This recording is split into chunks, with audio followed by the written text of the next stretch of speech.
शब्द लिखे हुए हैं, अंतरराष्ट्रीय और अंतरराष्ट्रीय।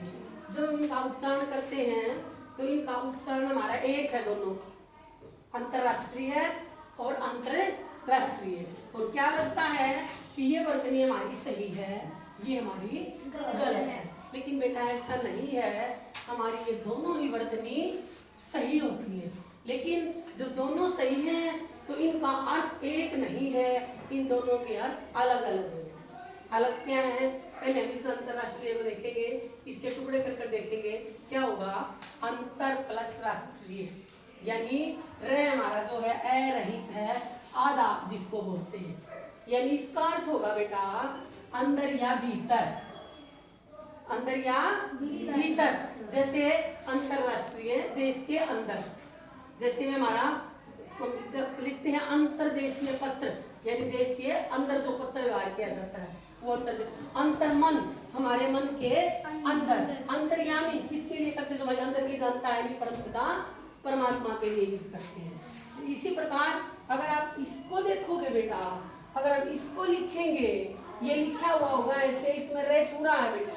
अब इसके टुकड़े करेंगे तो देखो आप अंतर प्लस से राष्ट्रीय ऐसे बना बेटा। ये इस अंतर का क्या अर्थ होगा बेटा, दूरी, बीच का या बाहर, यानी इस अंतरराष्ट्रीय का क्या होगा, दो या दो से अधिक देशों के बीच, यहाँ देश के अंदर, यहाँ दो या दो से अधिक देशों के बीच का।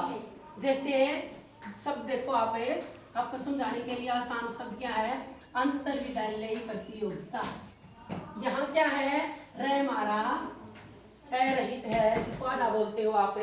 इसमें अंदर क्या है, जैसे आपका अब हिंदी पखवाड़ा चल रहा है, वो आपके अंतर विद्यालयी प्रतियोगिता है। आप बच्चों को ही 6ठी 7वीं 8वीं के बच्चों में से ही आपकी प्रतियोगिता होगी, ये आपकी अंतर विद्यालयी प्रतियोगिता है। इसके बाद अगर हम यहाँ से चुने हुए बच्चों को लेकर के किसी दूसरे विद्यालय में जाए और वहाँ और विद्यालय आए हुए हों और उन बच्चों का कंपटीशन करवाया जाए, तो वो बोला जाएगा, दूसरे विद्यालय में जाएंगे तो कई विद्यालयों का है, तो वो बोला जाएगा बेटा अंतर विद्यालयी प्रतियोगिता। देखो ये हमारे विद्यालय के अंदर की प्रतियोगिता है, ये दो या दो से अधिक विद्यालयों की प्रतियोगिता है, समझ आई बेटा। ठीक इसी प्रकार ये अंतरराष्ट्रीय, ये देश के अंदर का है, जैसे अंतरदेशीय पत्र यानी देश के अंदर पत्र व्यवहार, और ये हमारा अंतरराष्ट्रीय इंटरनेशनल जिसको बोलते हैं, दो देश, दो या दो से अधिक देशों के बीच। समझ आई बेटा। तो मैं उम्मीद करती हूँ कि आप बच्चे भूलोगे नहीं और हमारी दोनों ही वर्तनी सही है।